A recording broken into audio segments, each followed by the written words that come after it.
Hello and welcome to this presentation, Managing Your Dairy Business this Autumn. I'm Alan Agnew and the purpose of this video is to both highlight the issues that could affect profitability and performance of dairy herds this autumn-winter and also to identify actions that you as a manager should be considering to best manage the situation. Joining me will be my colleagues Martin Reel and Alan Hops. Martin will look at some of the main factors contributing to this autumn's challenges and highlight the critical importance of managing cash flow. Then Alan will be addressing the need for efficiency of production and particularly feed efficiency in these challenging times.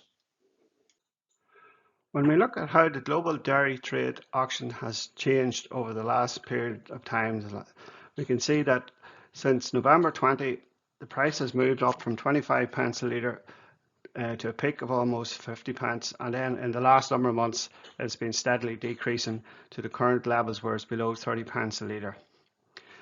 The last number of auctions, although, have shown a slight increase, so hopefully we're at the end of the current downward cycle.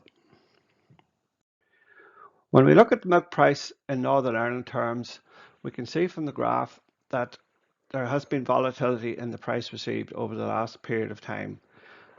But however, we see by the dotted line that the average milk price received over this period has been in the region of 28 pence per litre. Last year, we've seen high input costs such as feed, fertiliser and energy. However, these were matched by a significant increase in milk price from 32 pence to almost 45 pence. However, this year milk price has decreased, but input costs have remained high. And at farm level, this is starting to have an impact on cash available to the business. If we look at the largest input on a dairy farm, the price of concentrate per cow. As you can see from the graph, this has been steadily rising over a period of 20 plus years, and it currently sits for the last financial year benchmarked at £863 per cow. What does this mean at farm level? If we track the milk price to concentrate price ratio over a period of 20 plus years, we can see by and large they have matched each other in terms of when milk price went up, concentrates went up, and when milk price decreased, concentrate price decreased. However, currently there is a difference between the milk price and the concentrate price, with the concentrates being significantly dearer than the milk, which also is having an impact on profitability at farm level. Another factor to consider is historically interest rates have been low for the last number of years, below 1%. However, as the graph demonstrates, there has been significant increases over the last period of months, bringing the rate to well over 5%. And again, this has an impact on interest rates repayments on loans and overdrafts, which again can impact cash available to the farm. If we look at how agricultural inputs and outputs have changed over the period of time, we can see from the graph, from the blue and the brown line, that the price of inputs have increased significantly over the last number of months, and these have been matched by the price of outputs. And then if we look at the general economy, when we look at the consumer price index on the green line, that has also increased significantly for the wider economy. Currently, the price of inputs have stayed historically high, but the price of outputs have dropped significantly, and this gap has resulted in a cost of farming squeeze, which also is impacting at farm level. If we look at the impact of weather has had on forage availability this summer, we can see that this past summer has been the fourth wettest in the last 20 years, with average rainfall of 133% of the 20-year average. Also, there was areas of the province impacted by drought after the unseasonably wet spring, which has resulted in issues with the quantity and the quality of forage which may be available on farms in Northern Ireland. At farm level, managing cash flow is important to keep the business trading. There are a number of approaches adopted which have an impact on the business. Firstly, passive is doing nothing. Sometimes farmers will undertake knee-jerk reactions such as slashing costs indiscriminately or perhaps feeding extra concentrates to keep production levels up. If we look at one scenario where a farmer may consider feeding extra meal to produce more litres. Last winter the economics of this stacked up. Milk price was 47 pence per litre, so every extra kilogram of concentrate produced a return of 56.5 pence per litre, and with concentrate price at £400 a tonne, this left a margin of 16.4 pence per litre for those extra litres. However, if we do the same calculation for this winter, at milk at 30 pence per litre and concentrate at £350 a tonne, the net return for each additional litre is 1 pence per litre. And this is before we take into consideration any extra costs associated with cooling this milk and producing it. Therefore, it is important to take a proactive approach to manage your business in the months ahead. First of all, establish the cash position of your business going forward, and a cash flow planner available on the CAFRE website is a good starting point. Also, engage with any professional who may be associated with your business, such as your CAFRE advisor, bank manager, accountant, feed supplier, consultant, or rural support. And there are also a number of tools and supports available in the dairy margin over concentrate available to all dairy producers through the government gateway, or else use your financial benchmarking report available to business development group members to plan ahead. I will now hand you over to my colleague Alan Hops, who will discuss on-farm management steps to take to manage the current volatility. Following on from what Martin has had to say, what I want to look at here is improving efficiency in your dairy herd this winter. As with any improvement in a management system, it always begins with measuring to establish a baseline. Having established that baseline, it's important to compare your figures to other farms so that you can establish where the weaknesses are on your farm. Having established where those weaknesses are, it's important to put management changes in order to improve on those weaknesses. That will be a continuous process where you will be continuing to measure, benchmark against others, and managing towards improvements on your farm so that the process is continuous right throughout the winter time. It is important to say that feed efficiency on your farm is within your control for this winter. As Martin said previously, milk price to concentrate price ratio has changed and is among the poorest that there has been over a number of years. That certainly reduces the profitability of producing marginal litres through either feeding additional concentrate or 3 times a day milking. The emphasis in your production system should move more from yield per cow to milk from forage. Consider small and incremental changes to try and improve your feed efficiency rather than making large knee-jerk reactions. Those small changes will add up and will improve your feed efficiency on farm this winter.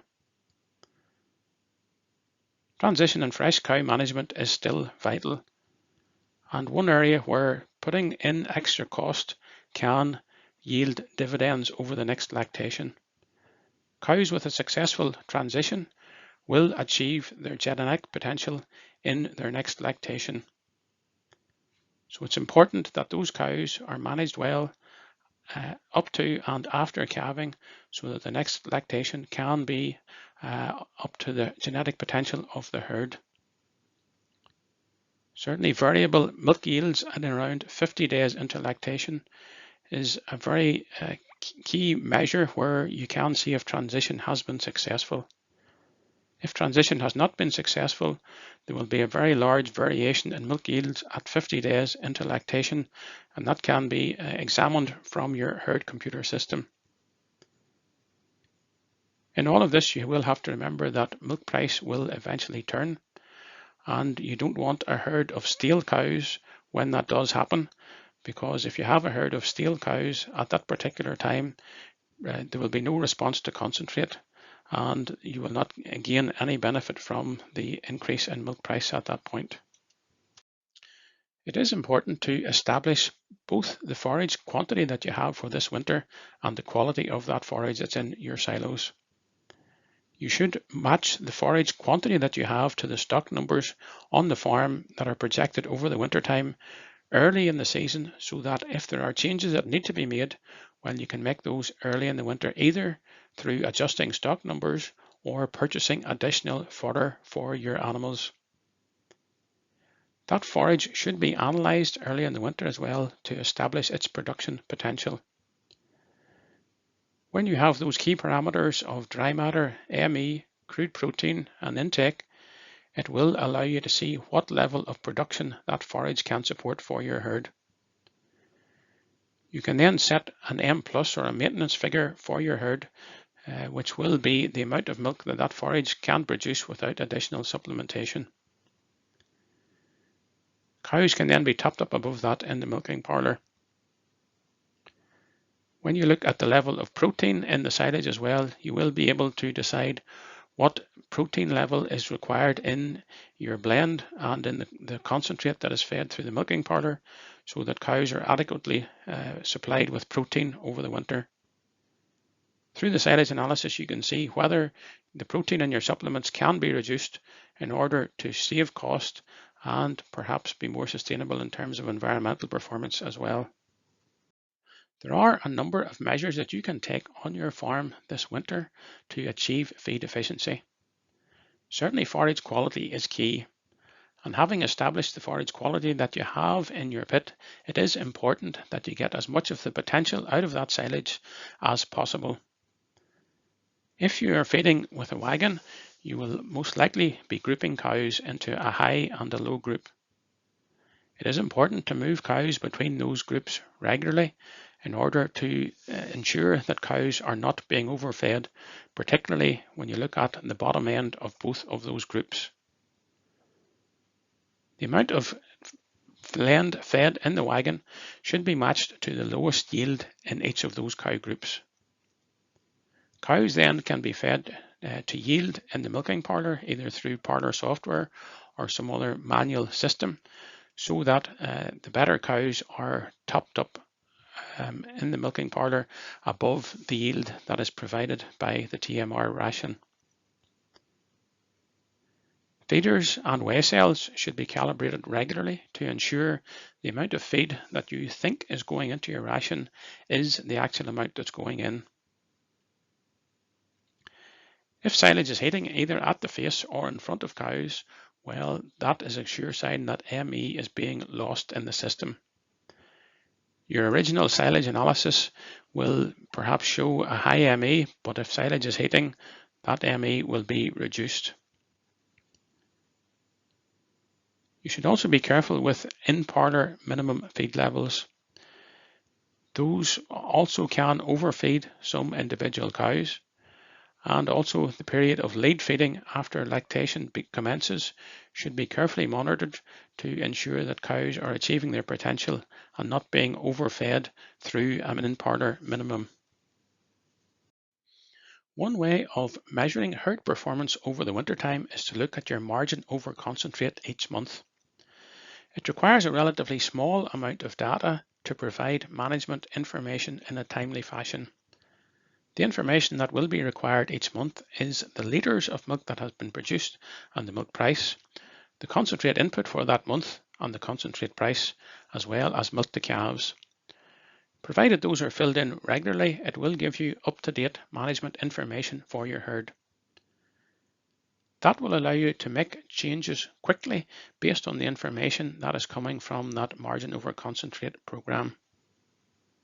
You can, for example, check that the potential of your silage is being realized over the wintertime. Your silage analysis will have given you an M+ that you can work to over the winter, and margin over concentrate will show you what is actually being achieved from that forage. It allows you through various league tables to compare to other business development group farmers that are also using margin over concentrates. You can, of course, benchmark yourself from previous years to see are you performing better or worse than the same month in the previous year. If you're performing better, your rolling yield and rolling milk from forage will be improving. Doing margin over concentrate each month will also speed up the benchmarking data collection at the end of the year because your milk and concentrate information will be already available. Margin over concentrate is a free-to-use application on the DERA website.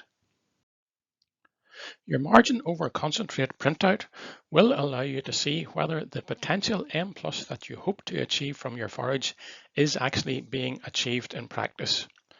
In this particular example, a farm had set in the month of May an M+ for his cows of 20 litres and for his heifers 18 litres. In actual fact, what was being achieved on that farm was just over 12 litres from forage. So there was a relative shortfall in terms of what he had hoped to produce from his grass in the month of May.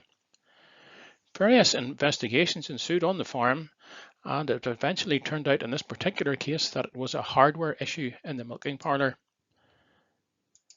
That wasn't repaired until August, and then you can see in this particular case the M+ being achieved actually increased in September, a month when that could have been falling from the previous month. So again, in this particular case, margin over concentrate identified an issue with delivery of concentrate. It wasn't just purely down to forage quality, it was a hardware issue, but yet it was still identified through ongoing monitoring through margin over concentrate. Another issue in relation to the profitability of your dairy herd this winter will be the milk quality that you produced. The milk buyers in Northern Ireland have increased the payments that they make for milk quality. That, coupled with the fact that milk value has reduced, will mean that milk quality payments account for a bigger proportion of your milk price at the end of the month. Milk quality can be influenced by breeding, feeding and management. Of course, breeding is a much longer term process than just this winter. While you can pick bulls that will improve milk quality in the future, they will not do that this particular winter. And it's only through feeding and management really that you can influence milk quality for this winter. You should monitor your milk solids output as well as just volume. Can any management changes be made to your herd to improve milk quality in the short term? Certainly some supplements which will add energy or fat into the diet, for example, can improve milk quality, but you do have to look at the profitability of those supplements in the current economic climate where those supplements are expensive and milk price has reduced. While margin over concentrate provides timely management information month by month during the winter, it is only through annual financial benchmarking that you will be able to look at the entire cost of milk production on your farm. MOC has limitations because it doesn't consider all of your costs. For BDG clients, financial benchmarking can be carried out annually and will allow you to compare all costs on your farm, including variable costs and overhead costs. That allows you to establish a full cost of milk production for your farm and to be able to compare that to others, again identifying weaknesses and being able to act on those weaknesses to make improvements in the profitability of your herd. Given the current economics of milk production, stock numbers on your farm for this winter are something that you need to look at very carefully. Certainly the bottom end of cows is unlikely to be profitable given the milk price and feed price that we are currently experiencing. You could consider culling the bottom end of cows, especially if you have sufficient young stock available in the system. Cows that are over 200 days in milk and not in calf, or those that are currently designated as do not breed, should be looked at in particular. Other cows that have had health issues as well should be on that list for careful examination to see whether they should be culled. You do have to remember that a cow eating 40 kilograms of silage and 4 kilograms of meal will be costing you £2.80 a day to feed. So any cow yielding under 10 litres will not even be covering her feed cost, never let alone any other cost that she will be incurring on your farm. So looking at those low end of cows, especially when culled price is good, is very important to do that early in the winter, and especially if you have a tight forage budget for your farm, getting rid of those extra cows at a good cull cow price is an option that certainly will be available to some and will help to improve cash flow in the short term on those farms as well. Another cash flow issue that will present itself to dairy farmers over the next few months is that of the tax bill that will be due in January 24. Owing to the economics of milk production last year, many dairy farms will have a large tax bill that will come due in January 24. That will have two elements, an element relating to the previous year's tax bill and a predictive element on account for 23-24. If dairy farmers can show that their indicative profits for 23-24 are lower than the previous year, that on-account payment can be reduced. Also, in agreement with HMRC, tax bills can be spread on a monthly basis over a year following on from January 24. That can reduce the tax or the cash flow burden on farms in 24.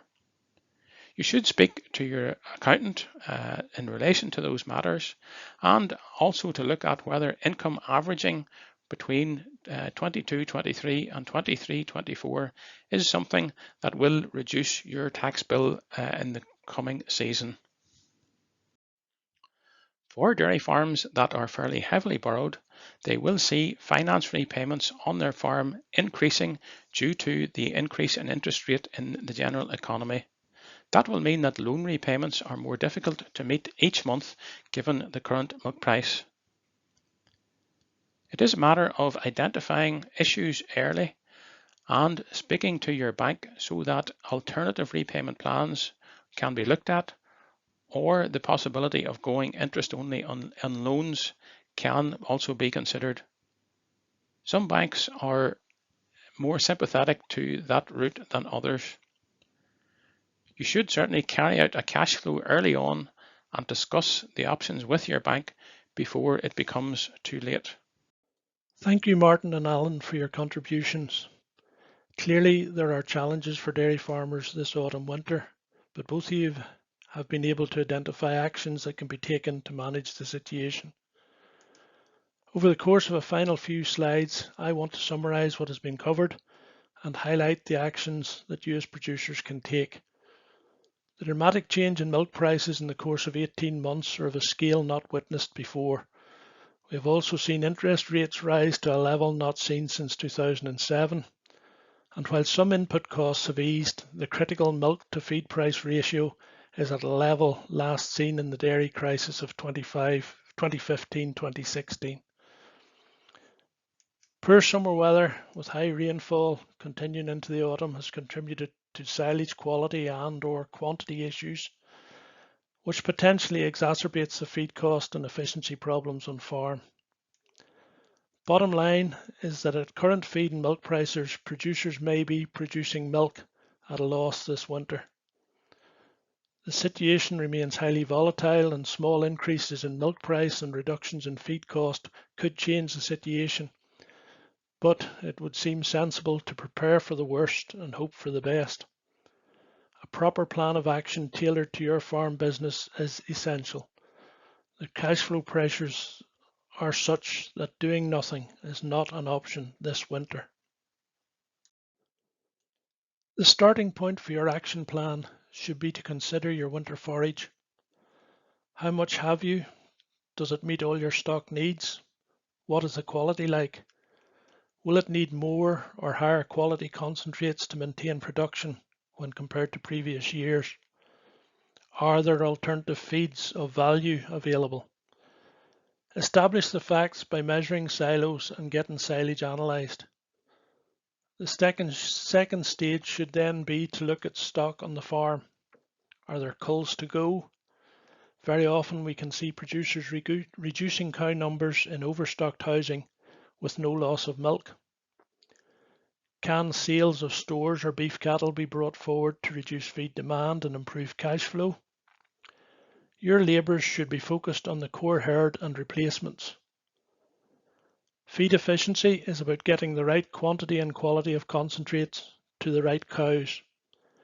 This requires batching of cows as necessary, with regular monitoring and adjustment of feed tables on the computer or coloured tapes on cows, etc. But we also need to reduce waste to a minimum. Quality silage is not a cheap feed, so tidy silage faces, care when filling wagons, etc., along with regular calibration of feeders play a part. Monitoring the margin over concentrate on a monthly basis provides a sound measure of feed efficiency and an indicator of profitability. Unfortunately, this winter will not be about optimizing profitability. Instead, the focus will be on cash flow, ensuring adequate liquidity to operate the business until more profitable times return. Cash flow budgets are a tool used by well-run businesses at all times, but are essential for all businesses at this time. They don't need to be complicated, but are merely a simple statement of incomes and outgoings over the next 6 months with reasonable projections of prices and costs. It will provide you with transparency as to the probable financial outworkings of the situation this winter, and also give you a valuable tool to monitor and manage the business in these challenging times. The projected cash flow will also be required for any meaningful conversation or negotiation with banks. Some farmers may be able to operate comfortably within existing overdraft and loan facilities.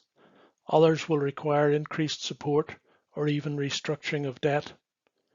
Arm yourself with a good cash flow and have the conversation.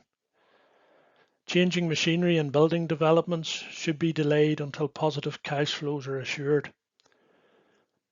Your cash flow can also be used as a lever for tax averaging, reducing forthcoming tax bills and benefiting cash flow.